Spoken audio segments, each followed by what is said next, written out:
It may be a Wednesday, but regardless, happy Sunday, everyone. Happy Sunday. Happy Sunday, and hello, everyone. Welcome, colleagues, and wherever you are in the world, whether you are watching or whether you are listening, welcome to the office. And thank you for tuning in to another episode of Dungeon Manager. And if you're in the Twitch chat, say hi to us. We'd love to get to know you as well.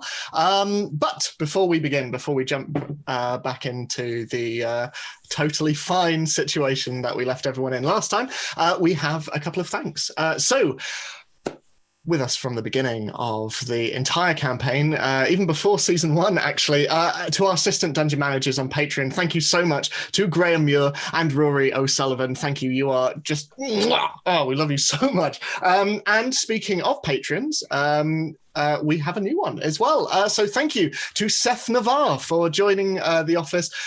We love you very much, and we're very, very thankful to you. Thank you so much.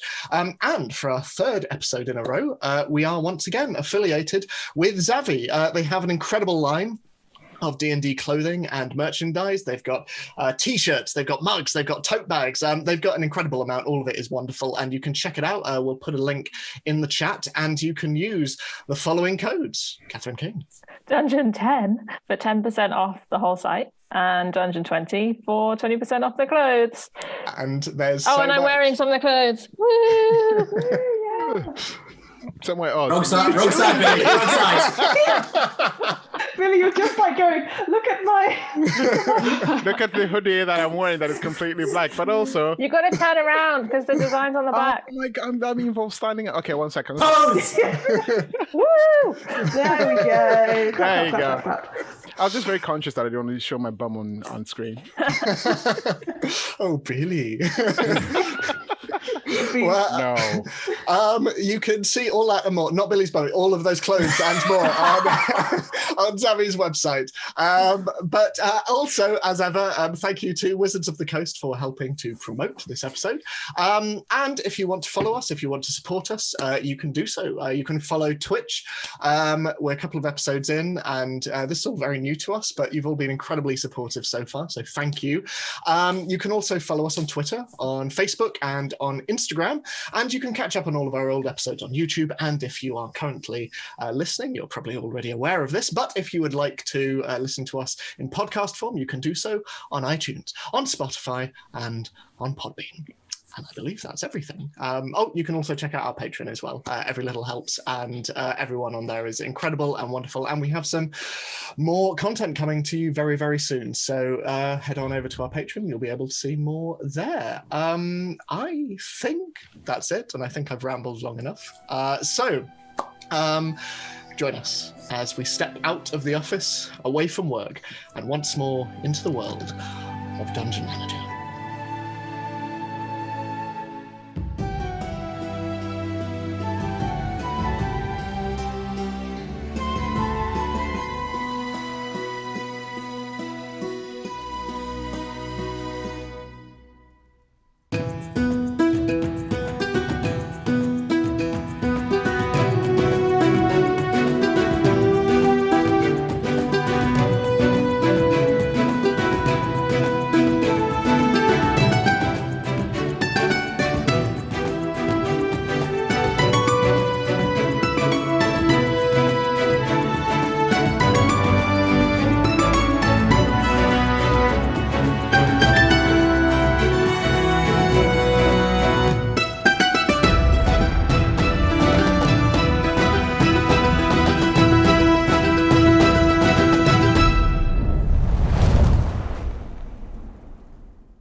Previously on Dungeon Manager, rescuing your friend Memphis from the Knights of the Birch in Daggerford, you discovered that Xenie's hometown of Volthaven had been overrun by soldiers, with many of the buildings burned to the ground and all of the villagers captured.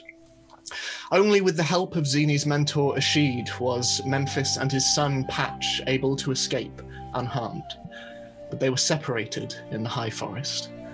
And Memphis hasn't seen his child in days. Appealing to you all for help, Xenie announced her intentions to head back to save her friends, and without question, you all followed. Riding with speed to the High Forest and past the ruins of Geshford, along the way, Dalifar, you called upon an old acquaintance, a changeling you met in Waterdeep by the name of Mist. It is a call that was not answered.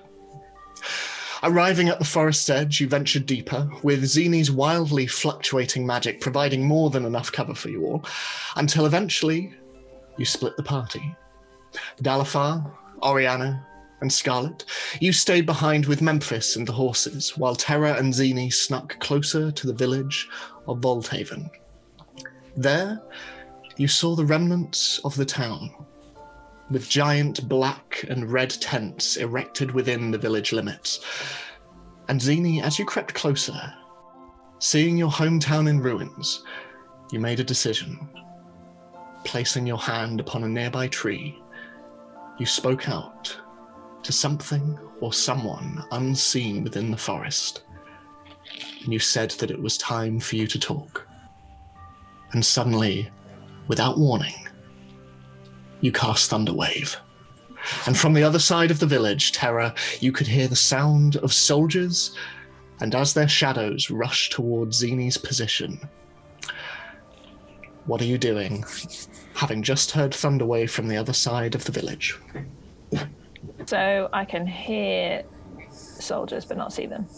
Yeah, you can see a lot of their shadows against the black and red tarpaulin that makes up the campsite in the middle of the village. And there's sort of a natural barrier of buildings, some of them, like I said, burnt to the ground around the outside, but you can make out shapes and you can hear voices and commands being barked out as someone shouts out, "Go find out what that was!" I mean, I've just remembered I'm invisible, so I think I'm just going to run into the fray and like take advantage of the distraction and maybe just see what's going on. Okay, make a perception check for me, please. Not bad. It takes me so long to like zoom into the sheet. Right. 21. 21. So, creeping in, you make your way past the torches that are round the outside of the village, stuck into the ground, and walking past, casting neither shadow nor reflection on any of the puddles or the grass that surround you. You move in closer. You see the still intact Fallen Leaf Tavern, the establishment that once belonged to Memphis. And as you creep in, you get more of a sense of this campsite. Tall, black and red tents, and above them you can see flags waving. The flags display a silhouette of a dragon, a silver dragon, in a circle of 10 colours, 5 of them metallic and 5 of them chromatic. And as you move closer, you see that the tents themselves are built sort of in a rough circle, in the centre of which you can see a large open bonfire which casts orange flickering shadows around. Next to a few of the tents, you can see large wooden and metal cages. And inside, you see a number of figures that you recognise from your past visit to Volthaven, a couple of the villagers, their children. You see a couple of individuals who are slightly more armoured than the other villagers, decked in leather and hide as well. And they too are in these cages. And presiding over these, you see all around you Dragonborn. Much the same height as Xenie, much more muscly, far less lithe. Each of them are different colours. Some of them are red, some of them are blue, some white, some silver.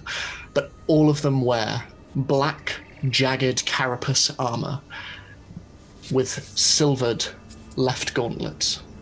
And all of them are carrying halberds as they begin to stand and walk in the direction of the sound.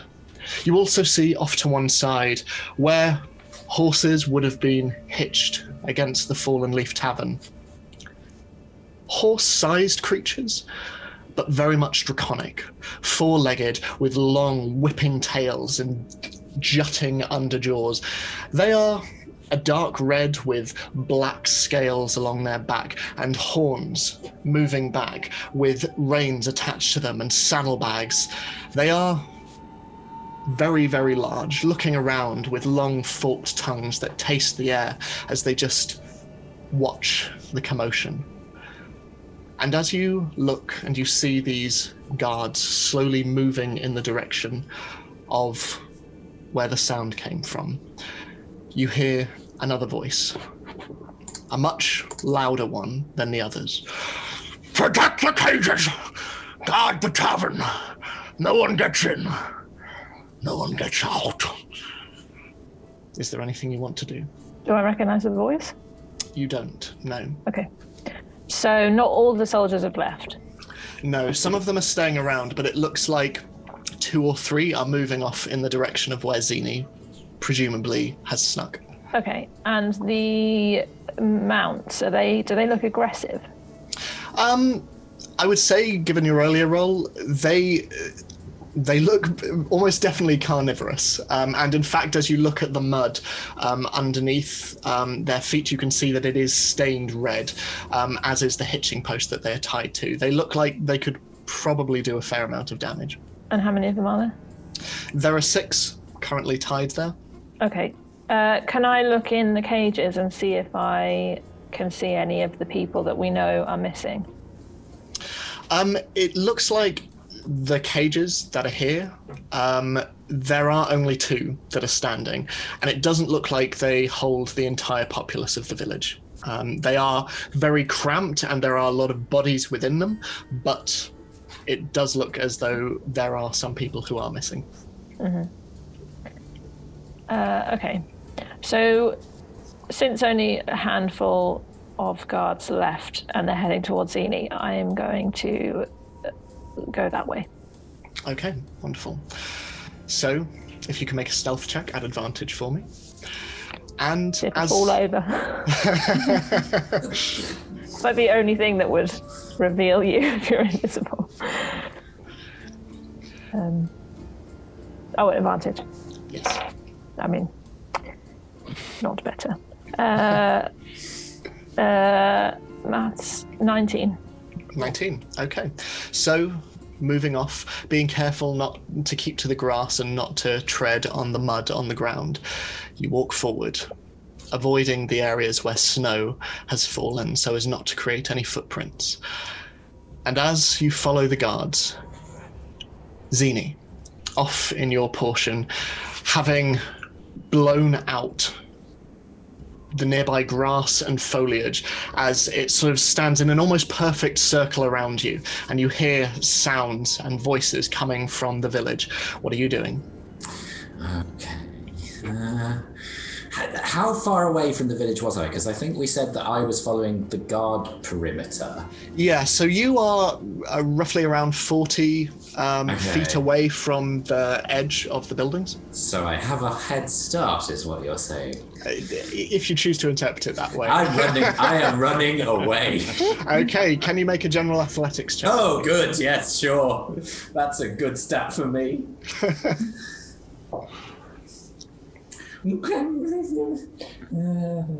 13. So, legging it, you just running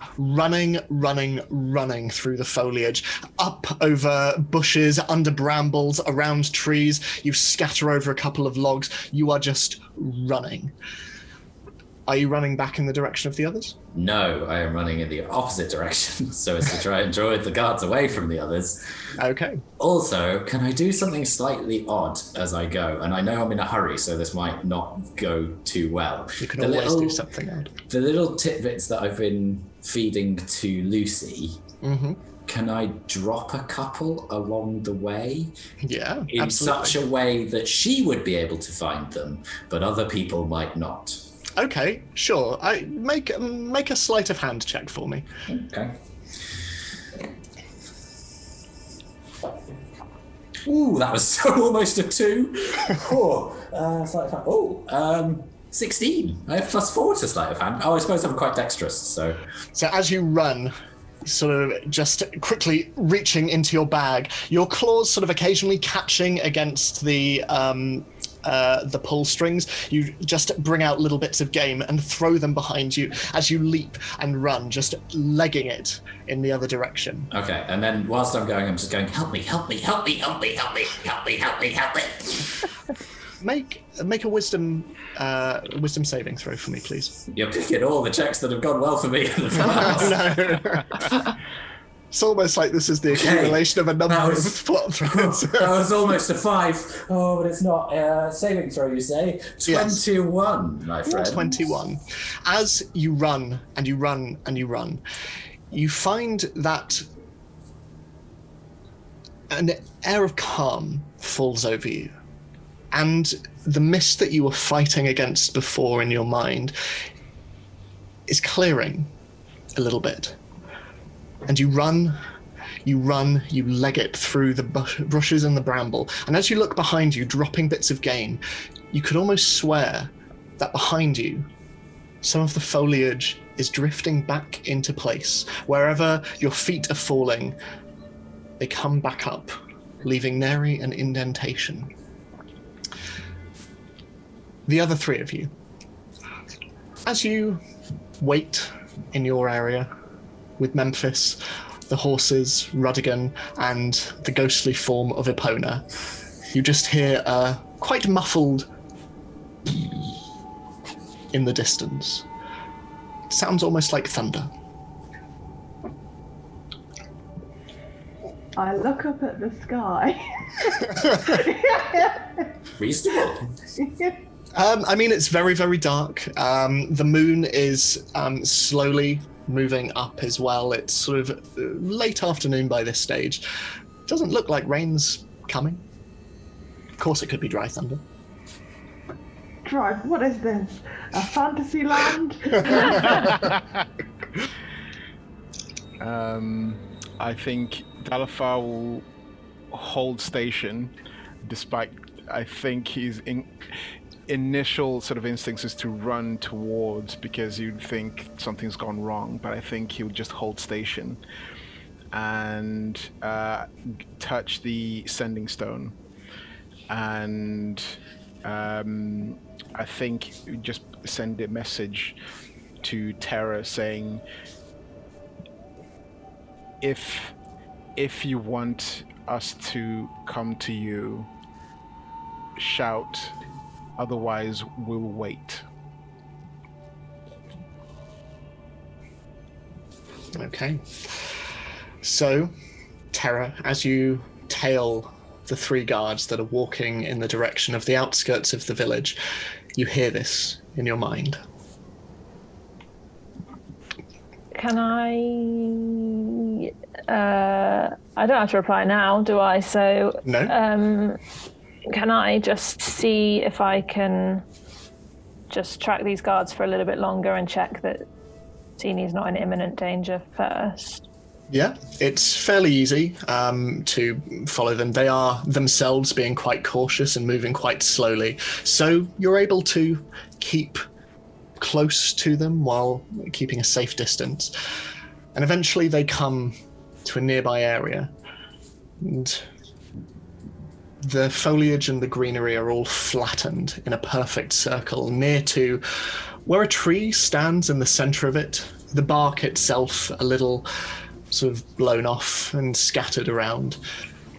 And one of the guards stands forward, kneels down, picking up a few and just find out. See if you can find anything. I'll report to the commander.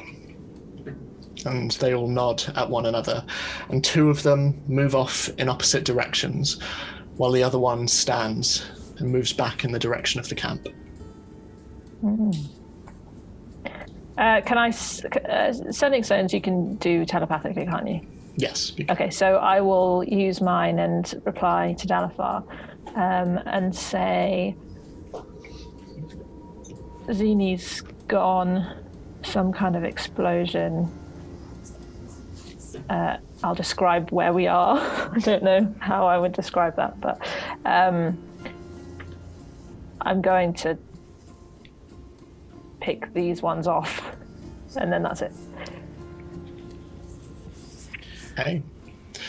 So, receiving this message, Dalifar, the woods around you are clear and calm. Is there anything the three of you are doing? If I remember correctly, I was a little way from Scarlet and Ori where we'd made camp. Yeah. I was a few yards out, so I'm going to find sort of the nearest sort of bush that's enough that I can that can sort of mostly hide, but still see as much as I possibly can of in the direction of the camp and either side. Okay. So, Xenie, as you're running, what are you doing? Well, you said that some of the mist started to clear from some memories, so I'm going to try and pull at that thread if I can. I don't really know how I would do that, but... Yeah, absolutely. I'll say just make a straight wisdom check for me, please. Okay. 15. 15. You find it difficult. You know what you are looking for. But it's like the more you search for it, the more it eludes you. But as you run, and as the undergrowth regrows behind you, you think back to a dream you had in Baldur's Gate. And the night when you were at the Wilting Snowdrop, sharing a room with Scarlet, waking in a bed of flowers in the middle of a tavern room. And you think back to the dream of a wide, open, sunny glade with a pool of water in its center, impossibly clear, and a rock jutting over it, covered in moss. And you remember shapes in the trees and a whisper. But for the life of you, you cannot remember what the words were. Okay. With the vegetation closing behind me, is there anybody that is coming through, or am I safe for a minute or two? Make a perception check for me. Okay, this is the time to roll well. 22. So, hunkering down and looking behind you, you can see Volthaven off in the distance, and you can still see the orangey glow that comes from within.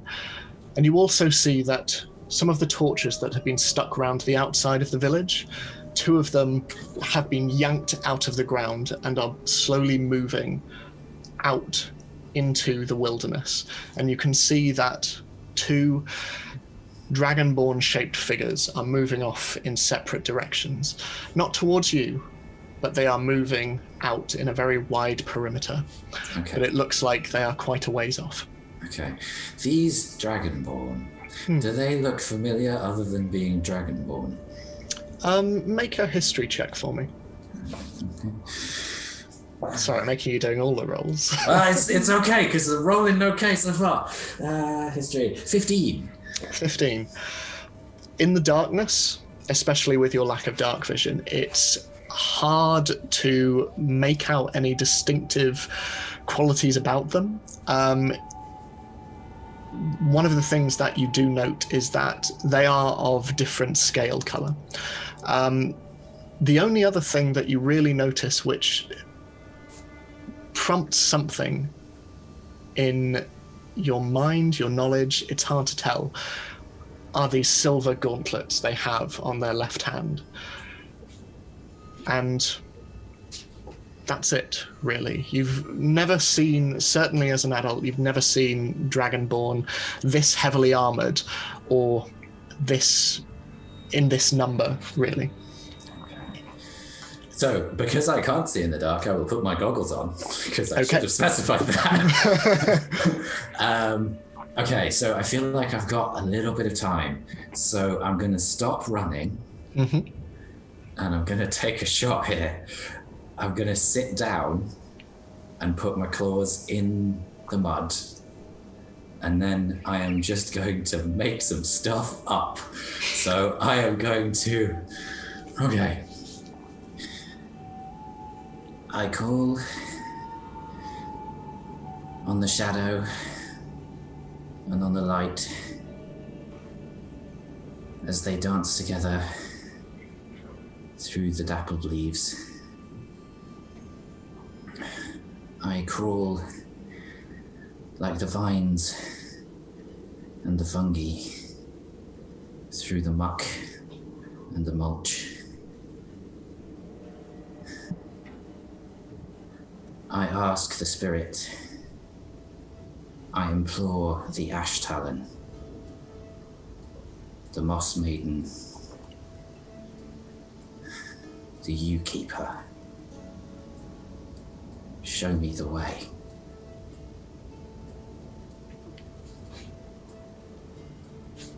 Leaves float on the breeze. And at first this is an annoyance as a couple fan into your snout and you just... But you swear, as you sit there on the breeze, you hear the whispers of a voice. It's like hearing a voice underwater. You can't quite tell what it's making out, but there is a voice. Can I hear which direction it's coming from, or is it just all around me? Make a nature check for me. Ooh, not so good. Nature. 9. 9. It's hard to tell, and as you sit there looking up, you notice that the Dragonborn soldiers are slowly making their way out, and they're getting closer, and this distracts you just long enough to just lose a slight inkling of where it might be. But in the corner of your eye, up in one of the trees, you see a shape.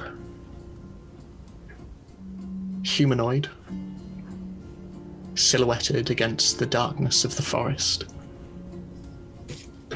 And they run off, jumping to another tree. Do I know this shape? Does it have a familiar silhouette? Make a perception check for me. Okay, that's better. 23. This lithe, very tall figure is very familiar to you. And as they jump off from one tree to another, you see the dark silver hair braided up into a loose bun. And as they run, moonlight coming down from above, you see the undercut, into which are shaved what look almost like dragonfly wings. And the fragile gossamer cape that sort of lays over their shoulder as they run and jump and catch the moonbeams. Looks almost like rainbows. I just whisper, "Queel," under my breath, and try and follow from the floor. Okay. Terra, what are you doing?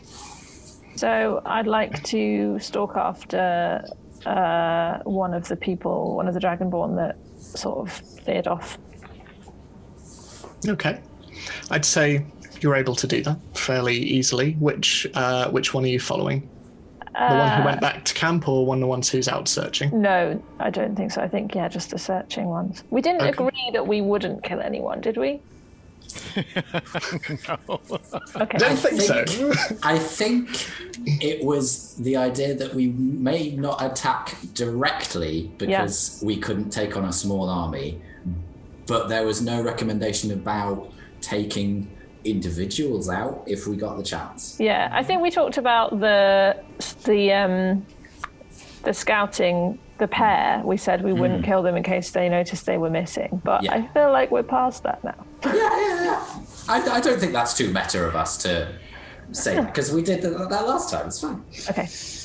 So yeah, I'll just go. I'm gonna try and quietly follow one of the ones that's fanning out and wait until they're out of earshot of the other one. Okay. It's around 5 minutes, and you see that they are slowly making their way out into the brush and through the trees. And it is... Sorry. No, you go. In the meantime, can I use my stone durability to make myself hench? Yeah, sure, absolutely. So Oh, yeah, even, you could engage your hench skill, yes. even though you are invisible, you feel your skin begin to harden and become almost stone-like. And you continue sneaking after the individual. And it's around 5 minutes until you are away from the orangey perimeter of the torchlight glow of Volthaven. Then I will assassinate them. Okay. Very casually put. Make an attack roll at advantage, please. So I have advantage because they haven't taken a turn in combat. Yes. Presumably they are surprised. I mean, you're still invisible, so very surprised. Yeah. So it's a critical hit if I Okay. hit them. Okay. Okay. Come on. I love the idea of Terra just going, surprise! That's not good. That's not good. That's slightly better. Okay. 18 Damage or to hit? Sorry. to hit. To hit, right. Yes, that just hits. Okay. Right. So, it's been so long since I've done this. I will roll my damage. Okay, so it's this, and then it's the sneak attack, and then I double all of that dice. You double all of it. Okay. Oh, full on normal damage. So that's Okay. 8. Are you writing this down? Because I'm not. I 8 will. times 2 Okay. plus 3. Okay. And then I have 3d6 sneak attack. So 1 times 2. 4 times 2. 5 times 2. So sorry, remind me of all 1, those 4, numbers. 5. 1, So- 4, and then 5. 20 altogether, I think, on 20, the sneak yeah. attack, because it's doubled. Yep. Okay. Oh, well, I can... So as you rise up from the undergrowth behind this dragonborn, and bear in mind this dragonborn is taller than you and I become visible again, don't I? quite a bit wider. As you come out from underneath the leaves, you slowly drop your invisibility, and as you bring your sword out, there is just this stone moving statue in the dark, and you just at his neck, his very thick neck, and he just and he falls down to the ground, not dead, but looking very, very hurt, as he just clutches at his blue neck, just grabbing bits of undergrowth. Are you doing anything else? I really hope that they are bad guys.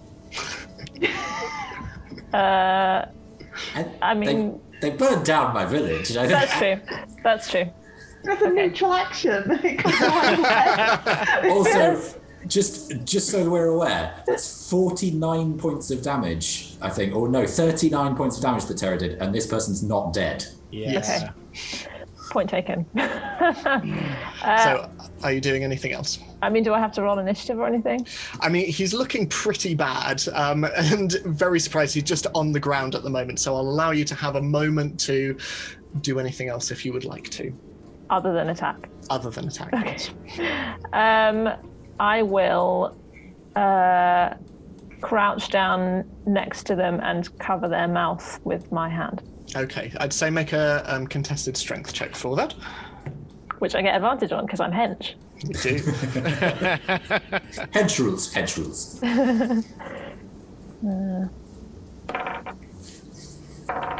Natural 20. Of course. So as quickly and as silently as you slit this individual's throat, you quickly come down to their level and you just hold their snout shut as it just and it's looking at you with somewhat panicked eyes. Okay. Do I need to do something else, or can I? I mean, I'd say given the strength check, you are basically holding, with a natural 20, you're basically holding this creature down. So you have full carte blanche.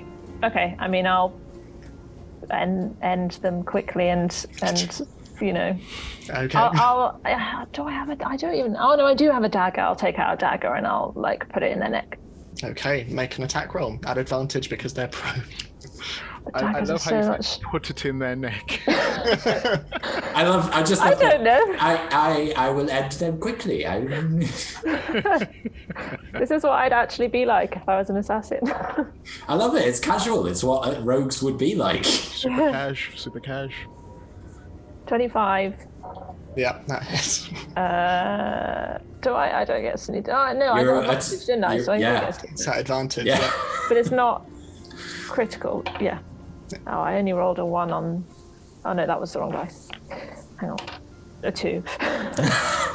2, 3, 4, 5, 6, 7, 8, 9, 10, 11, 12, 13, 14, 15, 16, 17, 18, 19, 20, 21, 22, 23. 3 sixes. Oh. With a proper 23 damage on a dagger. You just slowly lean them down as they just and down into the long grass.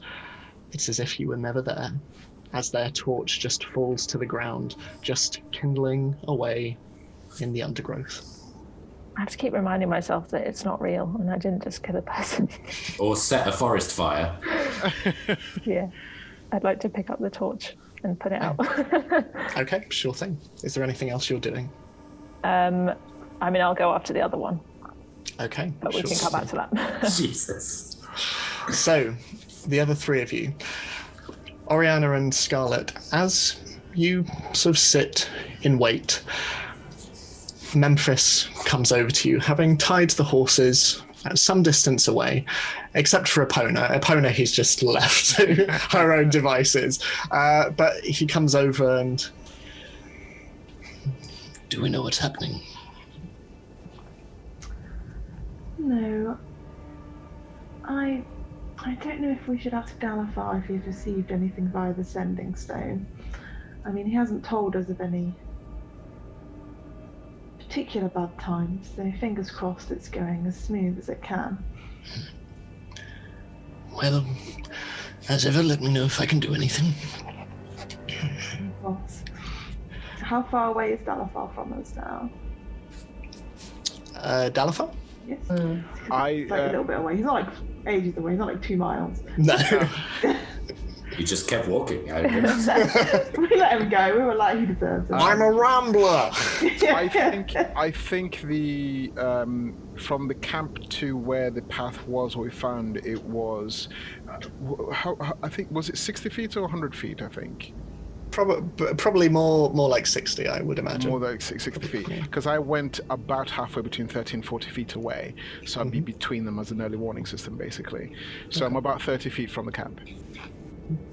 I wave awkwardly. Juliet, looking at this, sort of attempts the same with her 3 right paws and loses balance and falls over with that. And then I go like... Bearing in mind I'm facing the other way. I am facing the trail, Scarlet, so I can't see. In the dark, it's hard to tell. Yeah. Can I walk over to Dalafar? Can I see him from where I am? Yeah, no, you can see him, definitely. Okay, I will walk over to him. No. Quickly. Let's continue. Sure.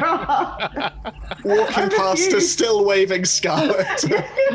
I'm just surprised Oriana didn't just throw a stone at me. Or a knife. I mean, that would be absolutely good. It got your attention, didn't it? Yeah. And when I get to Dalafar, I'll just say, have you heard anything? they were, well, that loud boom that sort of concerned me. I messaged Terra to let us know if she wants us to go and help them. But so far, she said she would. Well, Xenie had. Did you say Xenie had alerted everybody? No, I said Xenie's gone. Right. Possible explosion. Okay. So there was an explosion of some sort, and Xenie's gone.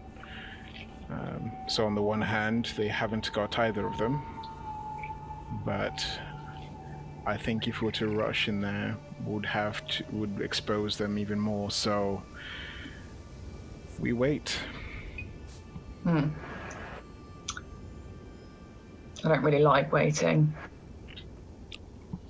Dalfar sarcastically looks up and goes, "Really?"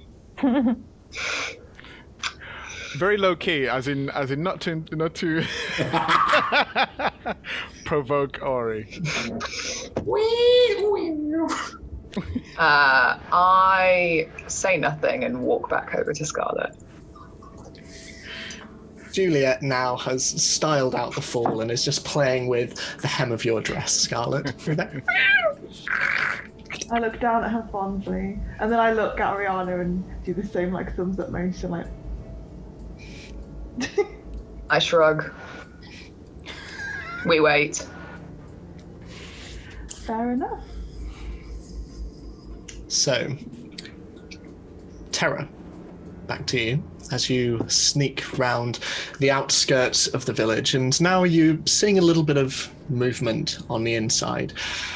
And you can see that around the campfire, having already sent a couple out to scout the perimeter, you can see that a number of Dragonborn are sitting around the campfire, and all of them decked out in their armor. And you can see a pile of what look to be empty bottles, and you can see one of the Dragonborn coming from out of the Fallen Leaf Tavern, carrying a number of bottles from within and throwing them around to a number of the guards, as they all sit around and uncork them and guzzle them down. And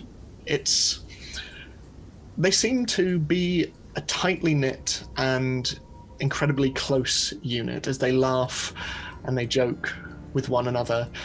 And every so often, the one who led the three, who went to check for Xenie, comes out. He's quite a large individual with a scar down the right side of his snout, and he looks around at each of them and reminds them to be checking on the tavern and to continue scouting out the buildings, and they do so. But there seems to be a fondness between all of them. But nevertheless, you continue onwards. Are you trailing the other one? You just said that because you knew I felt bad. Maybe. Yes, I'd like to try and do the exact same thing, except I'm not invisible, so... Okay. In that case, can you make a stealth check for me? Just a regular stealth check. Uh-oh. It's fine, I have +8. 12.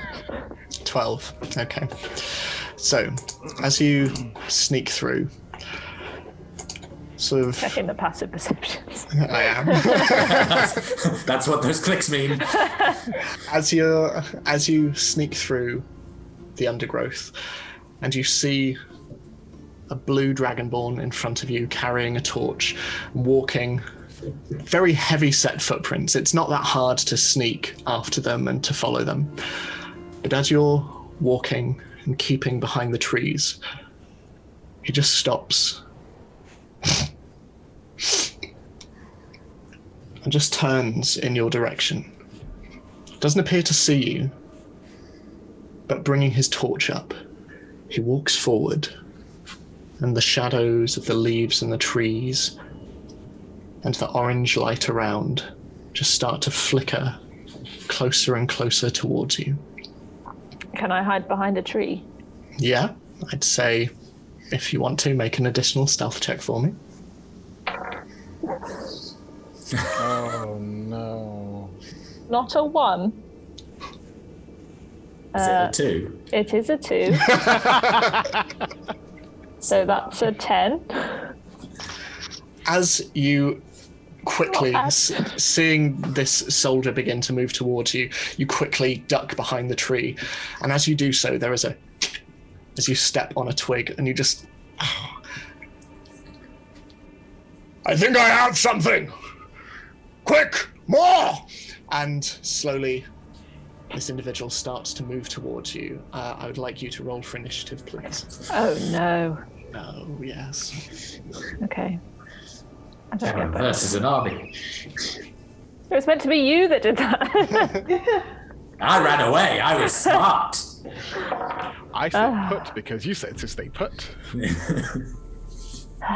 And while this is happening, the other three of you who are behind, can you make a perception check for me, please? Mm-hmm. So what did you roll, Catherine?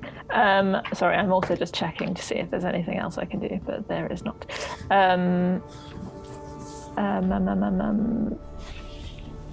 7. 7. Okay. So the initiative order is You don't sound very the Dragonborn, hopeful. Dragonborn, and then you. Oh, I don't need to write that down. That's fine. The Dragonborn, the Dragonborn, the Dragonborn. Yeah. The Dragonborn. The other you, Dragonborn. The Dragonborn. So, as you stand there and look around the corner, you see a halberd just through the undergrowth towards you, and that is a 13 to hit. Nah. Nope. Now then. I'm hench now. 19. And a natural 1 as the 2 thrusts just cutting through the tree as you just, and a little bit of it just think against you, and you can see a little spark from your stone-like skin as the metal scrapes against, and you just a little bit, but it doesn't appear to harm you. So it's your turn. Okay, can I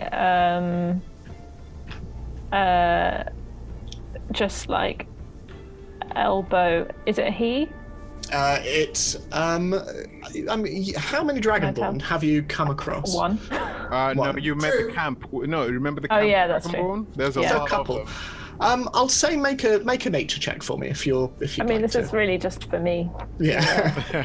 Know how to refer to them. If I'm going to kill you, I'm going to know what to call you. Yeah. 7. 7.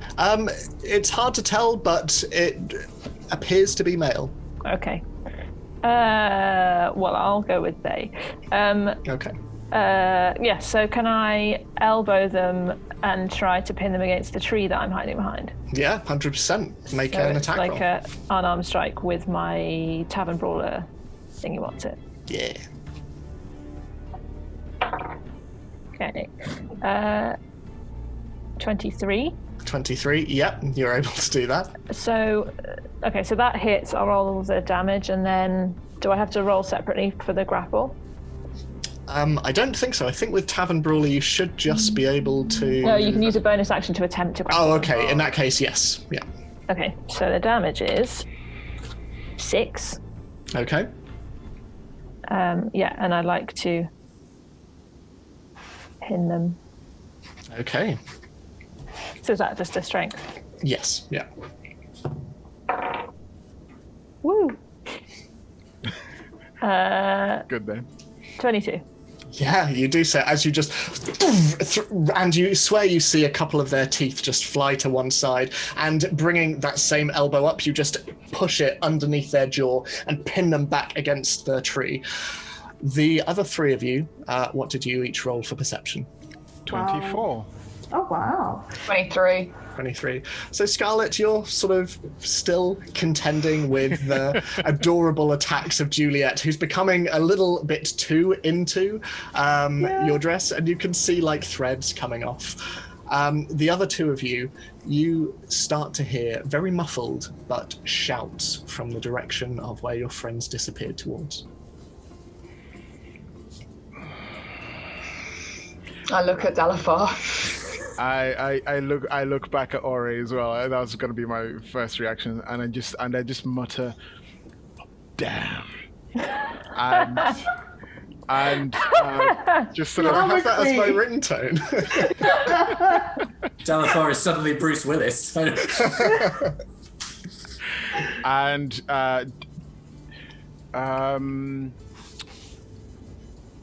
Just for orientation, Yes. the trail that I originally found was going around the perimeter, right? So no, it wasn't. Yes. Yeah, it Okay. was. So I am going to follow towards the camp the rest of the perimeter and just sort of stay sort of parallel to it as I follow it round, Okay. and try to keep the camp sort of because it'd be circling right, wouldn't I? Yes, you would be. Yeah. So try to keep it to my left so I can see what's going on, who's going to where. I mean, Volthaven is some way away, so you will lose the camp. Okay. So circle round that way towards the right and just run, basically. Okay.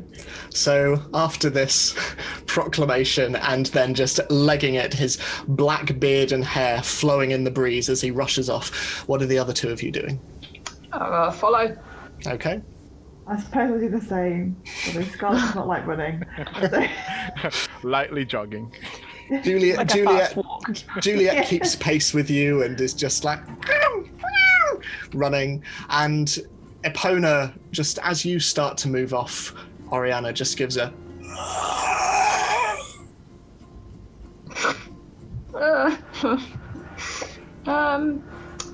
Why are you creeped out by Okay. your own boss? That's me being creeped out. Yeah, I mean, there's no point in me bringing her along. Well, actually, no, screw it. Do I run past her? Is she near? Fine. she's sort of she's behind you at the campsite so yeah, behind you. I really want you to just ride her into Yeah, can the I clearing. actually before I run past her or anything? Can I just just jump on her and ride down? Yeah, 100% you can. Scare tactics! Woo, intimidation! So running back and leaping astride, you see Rudigan next to her just look up at you with a Yeah, I can't ride both of them. So I know, Oriana could join the circus. just stand on top Yeah, of it. yeah, Zorro style. yeah. I mean, this campaign started with me being Zorro very briefly, so...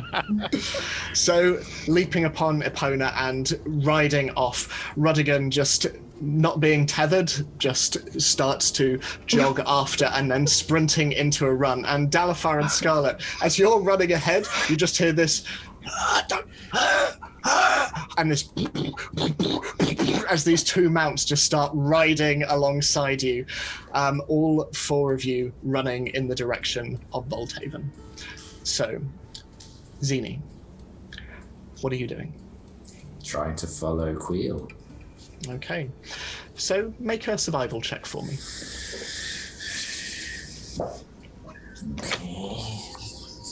17. 17.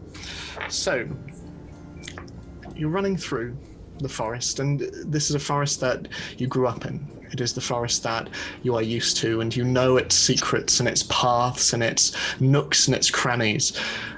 But nevertheless, occasionally you lose the figure in the trees. You lose them, and then occasionally you see them. And there's something almost playful about it, almost as though they're letting you follow. But as you run, and you continue running, eventually you come to a fallen tree.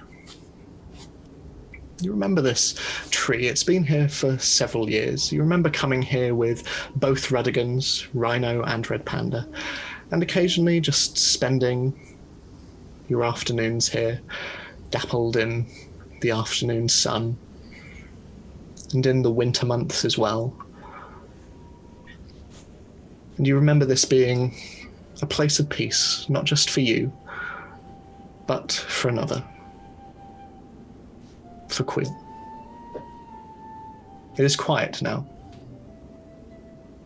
and not a soul stirs.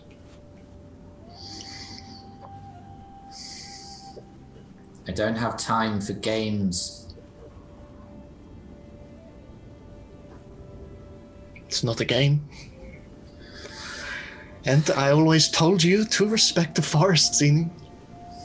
I respect the forest. It's not my fault that the Ash Talon decided that I needed to blow it up. Eventually, this voice takes form as an individual climbs down lightly from the tree above. They're wearing black armor with light silver, almost white accents, and the single shoulder cape floats almost like butterfly wings as they drop down to the floor. And they look at you with dark brown eyes, and just as they tilt their head to one side, they seem to shift into green, and then blue, and then gold. In the moonlight especially is when they seem to shift, and they just look at you. It is so good to see you, my love. It's been too long, Quill. That it has been. And they just walk forward and just embrace you and just hold you tightly. I return the hug. I only just got back. I had no idea what had happened to the village. She sent Lucy and alerted me, but I didn't know it was this bad until we reached Daggerford and found Memphis trussed over a horse. You mean you were not here either? No, he... How long have you been gone? Must be a couple of months now. If she'd sent me away. I can't imagine you were too happy about that, my darling. I wasn't. No. I'm still not. Well, look at you. Even in, how long ago was that? Couple of months, I think. Well, you've already grown so much. Look at you. Still cold in the cold, though. Well, some things never change. Quill, I wish we could... I know, me too. I need to speak to it again. It's messing with me.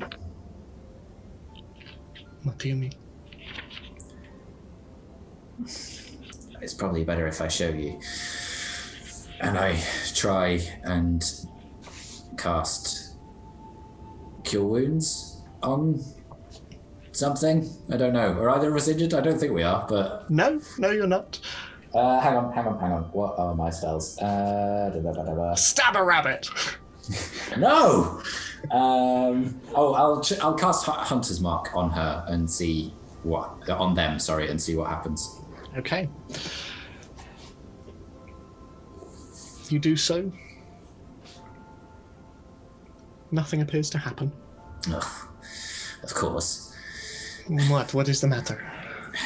It's my magic. Sometimes it works, sometimes it doesn't, and it seems to not work in really inopportune moments, and seems to work when I don't want it to. You have been practicing the spells that I taught you, though, no? Yeah. Okay. And I've learned a couple of others, but sometimes weird other things happen, like my skin turns to bark, or I break trees with my mind. You have grown.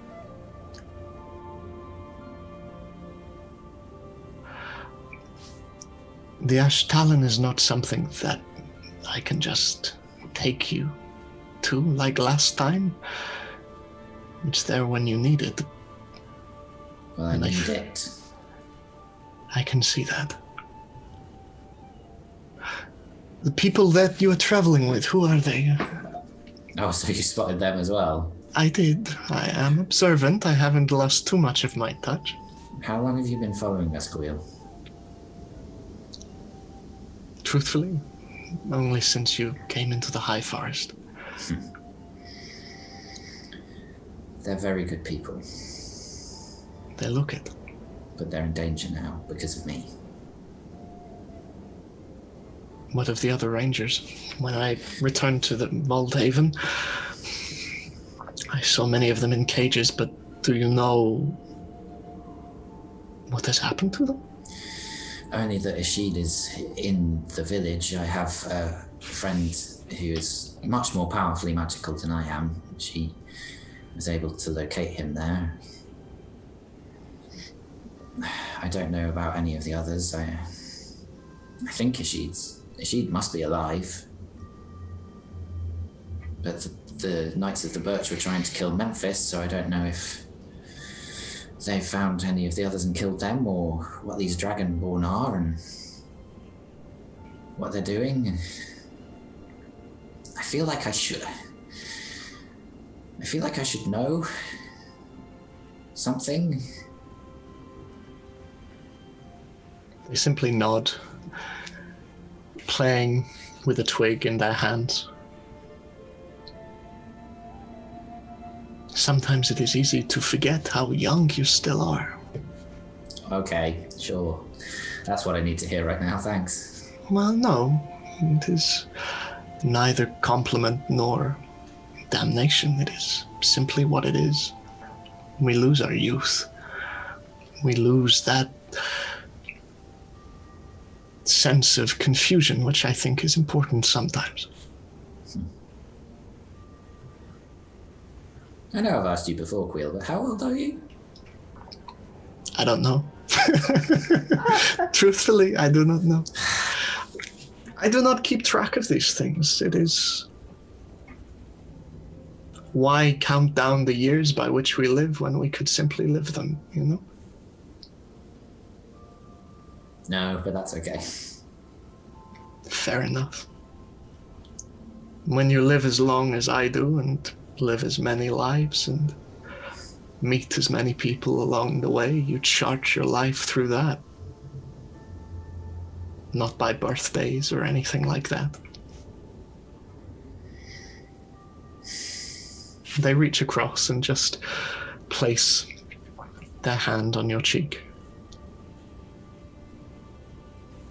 If you are looking for the Ash Talon, for the Yew Keeper, for the Guardian of the Glade, they will do what they did last time you were looking. They will come to you. This I promise. They came to me when I needed. They have always guided me when I have wanted. I promise you, Xenie.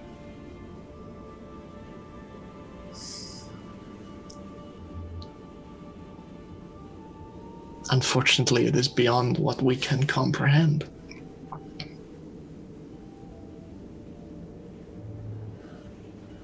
But you will set foot in the Elven Glade. I can already feel it around you. It's close. It is close.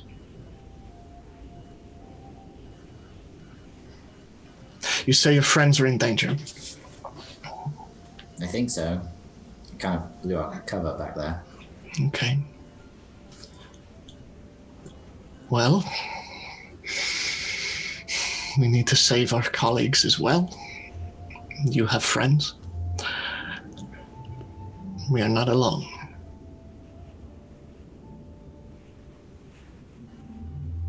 Where do you wish to go, Xenie?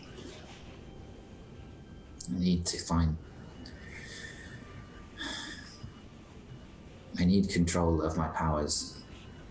I need to find it. In which case, you go.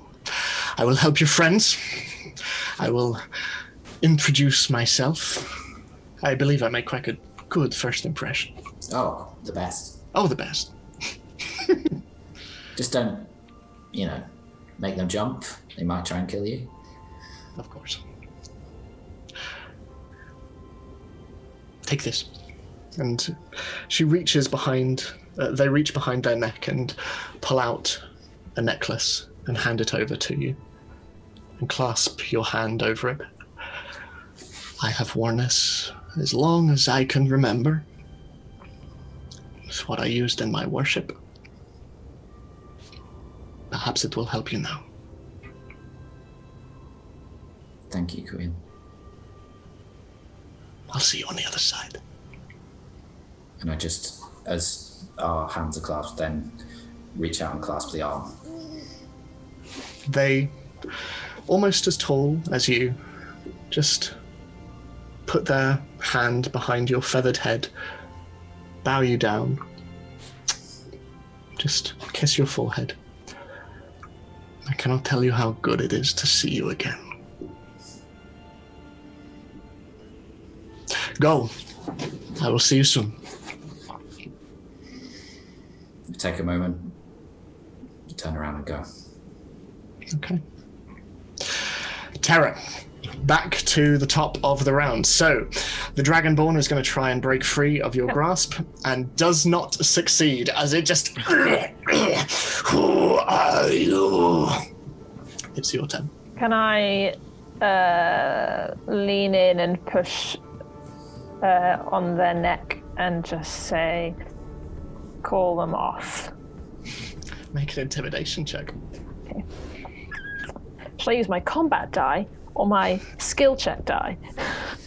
Do combat. Okay. That was an okay choice. What am I doing? Intimidation? Intimidation. 17? 17. They look at you and just... I'm over here! And you can hear the heavy-set footsteps coming from within the village, and you can, as you glance over your shoulder, see the shadows against the Fallen Leaf Tavern as you hear more coming. It's going to try and break free from you again. It also does not succeed as you just push against it, and it just... And by this stage you can see more and more coming round. You can see 3, 5, 6 all coming round in their black armor and their silver gauntlets and their halberds as they just run over towards you. They're around 15 feet away from you now. What are you doing? It's your turn. Can I put my sword through their stomach into the tree? Yeah, make an attack roll at advantage. Okay. Nope. I love how you're just putting your weapon somewhere. Hold this for me. I just place it through their body into the tree. 19. 19, that hits. Roll for damage. And because it's advantage, I get sneak attack. Yes, it is. 6. And then 2, 5, 1. Okay. As you just put your sword through them and you hear the definite crack of bone and the splintering of wood, it just... But still alive as the other Dragonborn just slowly begin to surround you.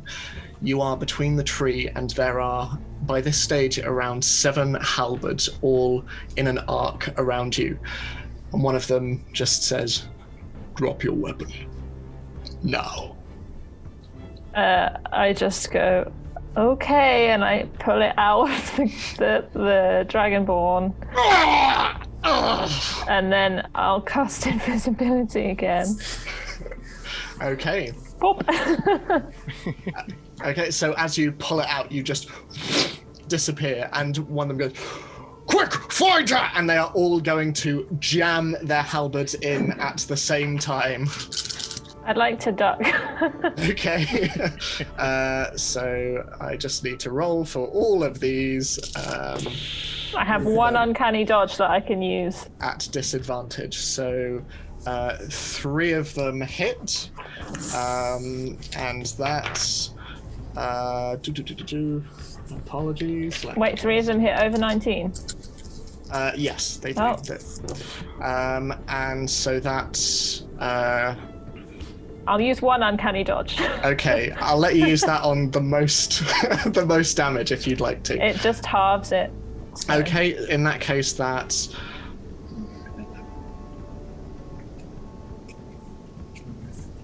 ...24 points of slashing damage as the halberds all just come in. You manage to just dodge one, but it is very, very painful as they all just... and back out again, and the soldiers all just stand and your invisibility drops. Oh, yeah. Drop damage. We will not ask again. Drop your sword. Can I use cunning action to disengage? You may, yes. And like try and roll through them. Sure, make an acrobatics check for me. Oh no. Okay. Oh, actually, I have quite good acrobatics. That's good. Okay. Invisibility only fades when you cast a spell or make an attack. Oh, really? Does it not drop with damage? No. Oh, okay. In which case, you're still invisible. Yeah, it says the spell ends for a target that attacks or casts a spell. It says nothing about being damaged. Can I still roll away? You can still roll away invisibly. Combat roll. Yeah, 21. 21. Yeah, so still invisible and like bleeding quite a bit, so that you can feel the wetness under your hand. You just roll out from underneath and you are on the other side of this circle. They're still shouting into the center of the circle. Drop your weapon! Reveal yourself! Oh, is there something funny I could do? No. Always. Pull their trousers down. Yeah. It's a runner. I could tie all their shoes together. That is a very Sarah from Dragon Age move, and I am here for it. Quickly glancing Do they around, have... you note that shoelaces? their very heavily armored feet don't have shoelaces. I have rope though. Can I put my rope around their legs? Yeah, you can do.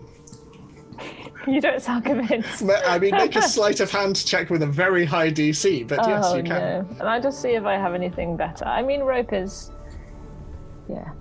I'll try. Okay. A sleight of hand. Yes, sleight of hand. Okay. 20, dirty. 20. So, ever so slightly, just pulling the cord around the one that was shouting at you and just tying a very gentle knot. You slowly but very efficiently just weave the rope in and out. As they begin to get a little bit restless, one of them goes, Captain, I don't think she's there anymore. We stay! Again! And they all thrust their halberds in and back out again. And one of them's like, I think I hit her, sir. Really? Again! And they're just in and out, in like clockwork, until you get to the other side of them, threading the rope gently through the grass and around their legs. How much rope do I have left? I'd say probably around 20 feet, because, yeah, you've got 50 feet of rope, right? Probably. Yeah. It's a standard rope. I feel like rope is just infinite. There is a magical item that is infinite rope. Can I throw it over a very strong branch? Yeah, sure. I'd say that's easy enough as you just throw it over a nearby tree. Are you still holding on to it, or have you let go? So it would appear at that point. Yeah.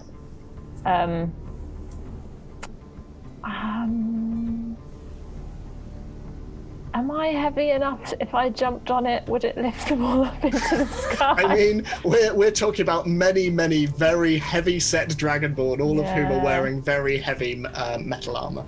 Okay. Even if you don't knock them, sort of lift them up, it'll be like a row of bikes stuck next to each other. You knock one, you just topple. Yeah. I'm going to tie it around a tree trunk. Okay. So that they can't escape.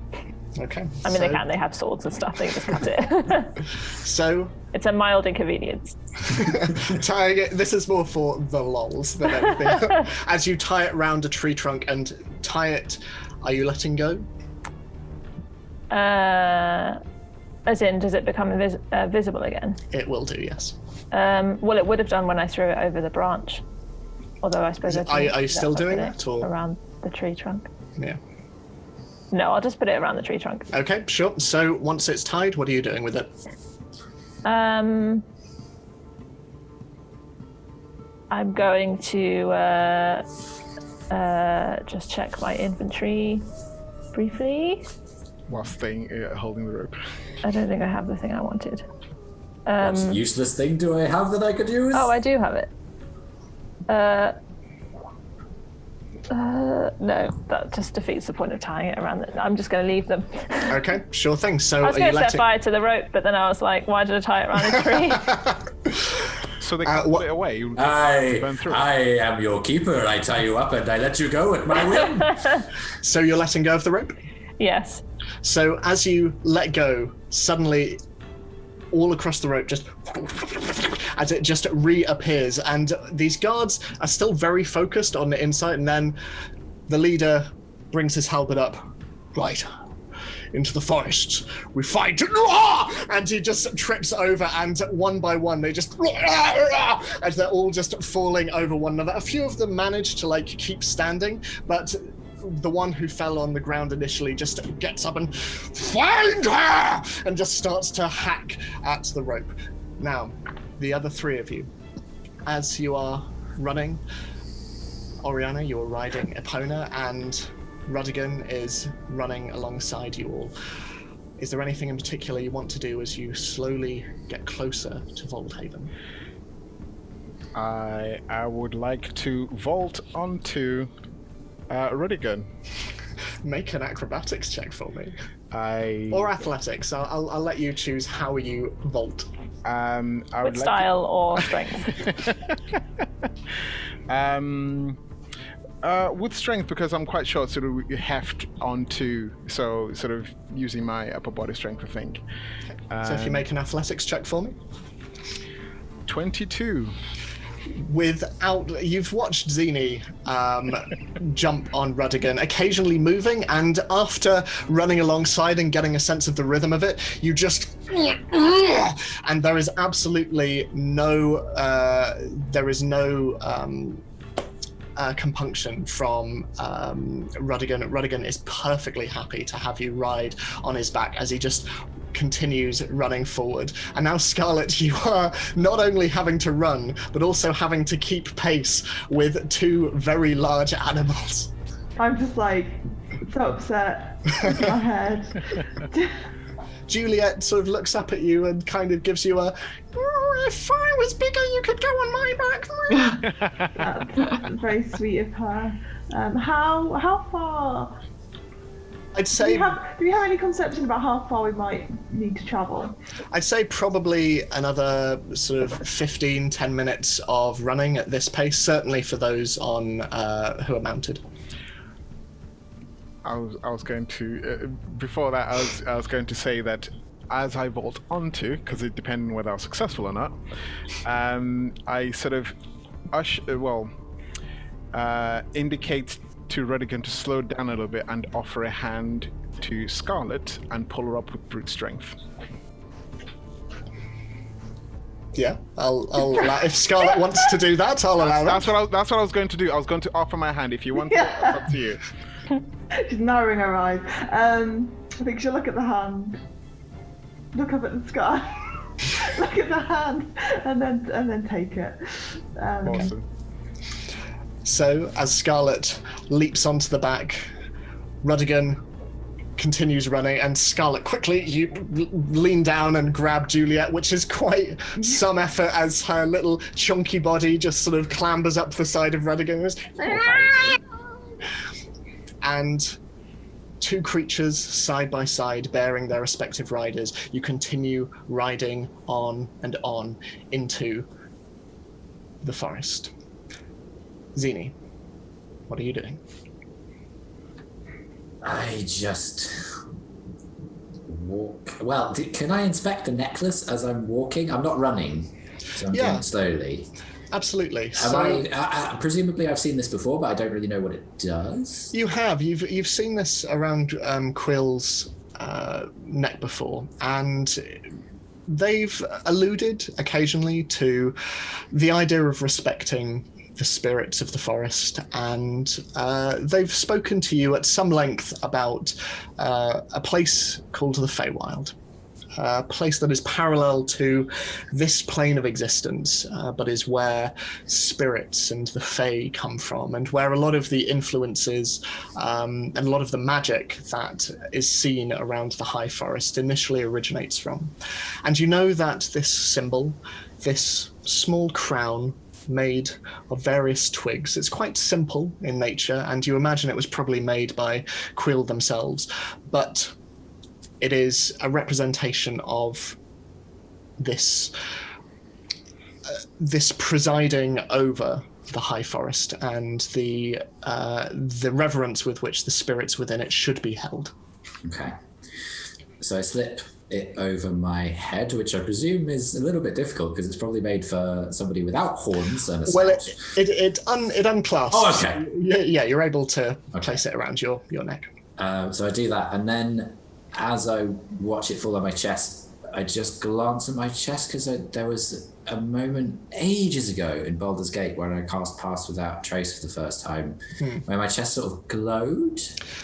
As it falls against your chest, and you bring one of your talons and pull back your armor a little bit, just glancing down, there doesn't appear to be anything of that nature happening. Okay. I just walk then as respectfully as I can. Okay.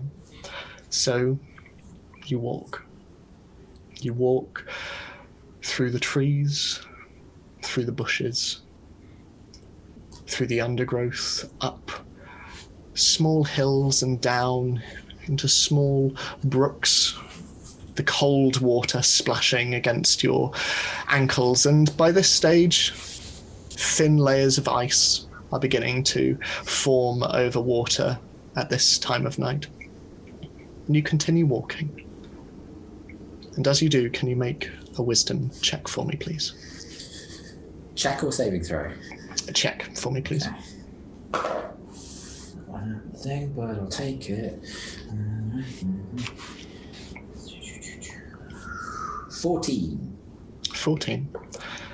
As you walk, the snow on all of the greenery around you, icing over, becoming crystalline, and sparking off little bits of moonlight. Eventually you come to a stop. The High Forest is large, and you remember the last time you were looking for the place you look for now. It was a very different set of circumstances. And you stand, and you look around at this hopeless wilderness, and you think on Voldhaven and your friends who even now are around the village. And then you see light off in the trees, and suddenly you're once again in your dream, walking through the forest when you were chasing the little red form of Rudigan the Red Panda. You know this place. You recognize its trees and its stumps and its bushes and its brambles and its vines. You've been in this place before, and you can see light ahead of you.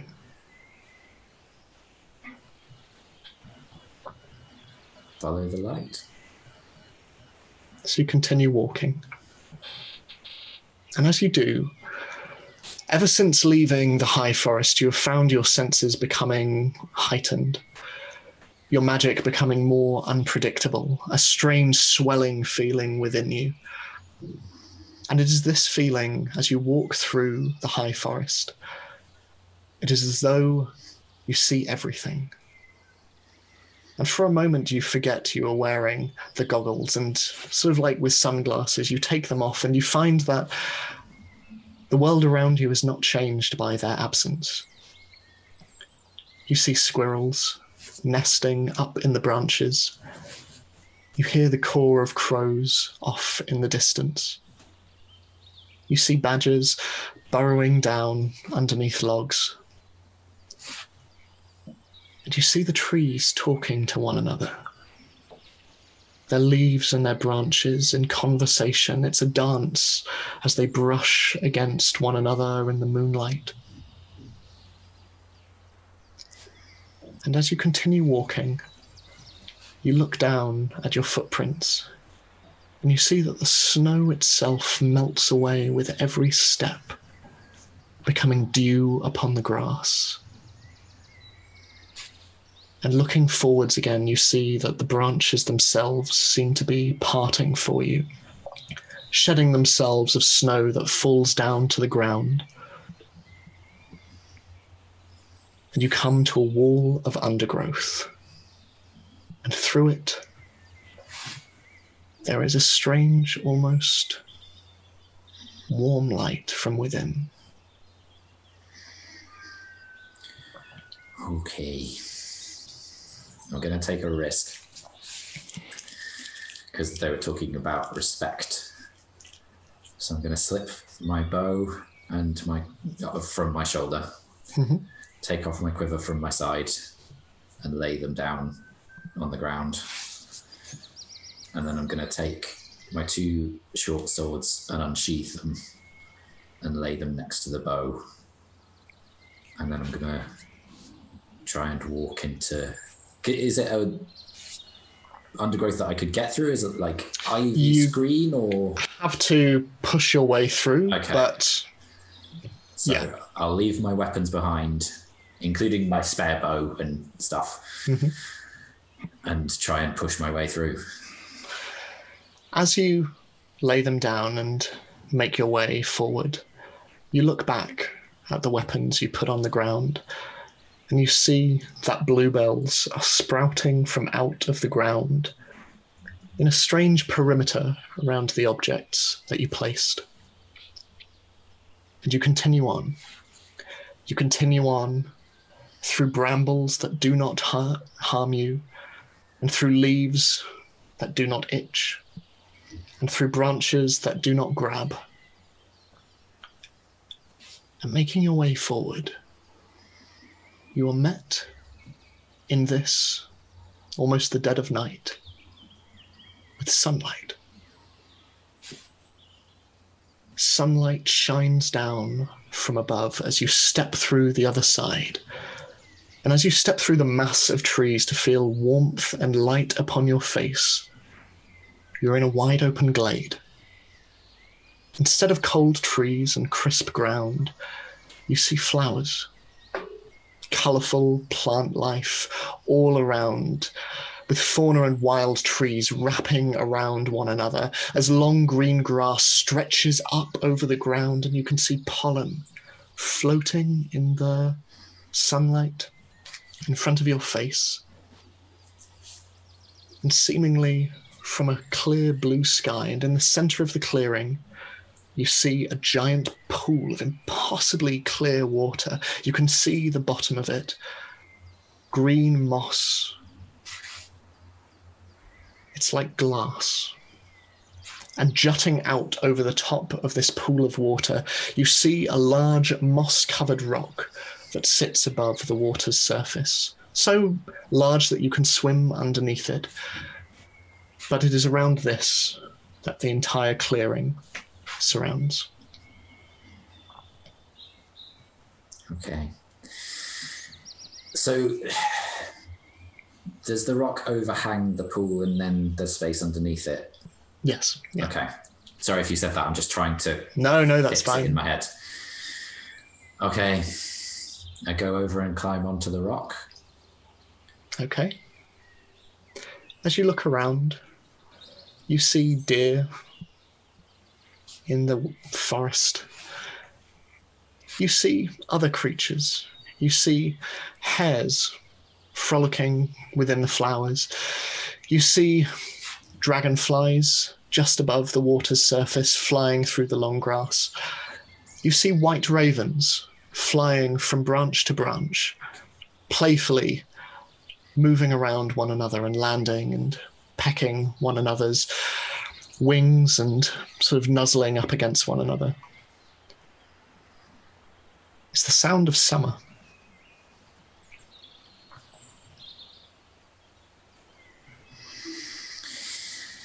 Well, in for a copper, in for a gold, and I jump into the water. Okay. As you do so, Terra, having tripped everyone up, what are you doing? Running away. Okay, make an Bravely athletics check running for me away. as you run. In which direction are you running? Are you running back towards where your friends were, or just in any direction? Do I know which direction my friends are? You know where the campsite was, where you I'm left invisible, aren't I? them. You are still, yes. So yes, I think I will. Okay, lovely. So if you can make an athletics check as you run. Yes. 21.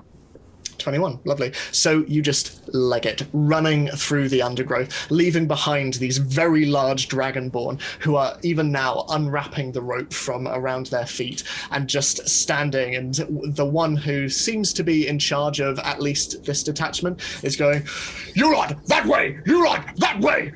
And they are just spreading out. Is the one that I stabbed still stabbed? He's leaning against the tree and he pushes himself off and picks his halberd from off the ground and seems to be joining the others as they move off into the woods. I feel like I've made an enemy there. So, the other three of you, as you are riding ever closer, closing the distance between you and the village, you are hearing these shouts and screams of "Hunter! Out!" And you can see torchlight through the woods, silhouetted amongst these tall, jutting black trees as orangey light flickers between them. Is there anything that you want to be doing? I would like... how far away are the torchlights? I would say at this point you're probably around between 60 and 90 feet away. Can I discern...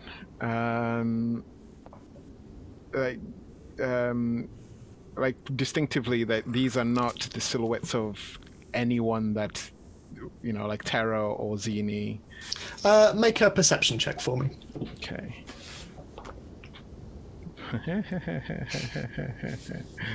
10. Hard to tell, especially at this distance. It is still nighttime, and though you can see the torchlight, that's pretty much all you can make out, other than these shouts and commands over the silence of the forest. Torchlight. I'm just... how far is dark vision? Is it up to 60 feet? I can see black and white, and then just shapes after that? Yes. Okay. Okay.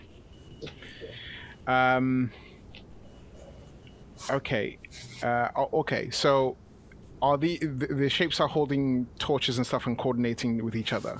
Mm-hmm. Yes. I would know that Terra and Xenie were not holding torches. Yes.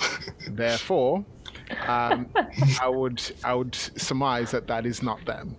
And Okay. I think the best course of action, because at this point I don't know if they're being captured or whatnot, but from the frantic thing is they look like they're looking for something. Would I be able to discern that? I think, yeah, that would make sense. And you can see there's certainly a large number of torches that are moving out. Okay. I'm going to try and sort of slow everybody down and sort of take like a rounder route around them if I can. Okay. Actually, no, scratch that. We're going to sort of hold position and see where they go. So we'll be out of line of sight as best we can, and just try to keep that distance constant. So if we even need to slow down and start sort of going back, then yes. But I'm going to be looking around for Xenie and Terra at the same time. Okay. Well, in that case, of the three of you, anyone who's interested, make a perception check. Including me besides... I think I've already done mine. Yeah. Natural 20. Yay! I got 22, but Okay. obviously it's better. 22 Alright. or 20 as well.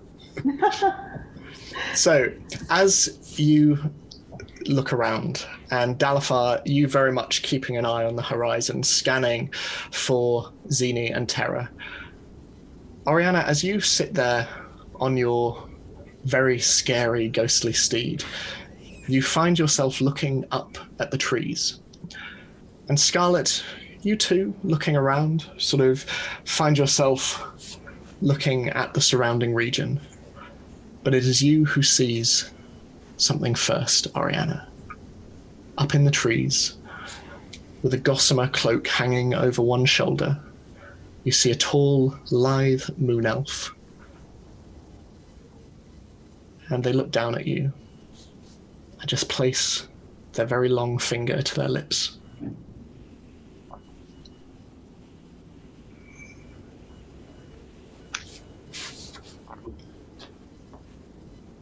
Huh.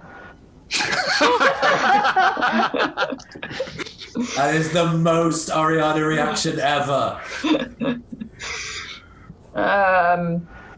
I'll look over at, try and catch Scarlet and is Dal a unit still nearby?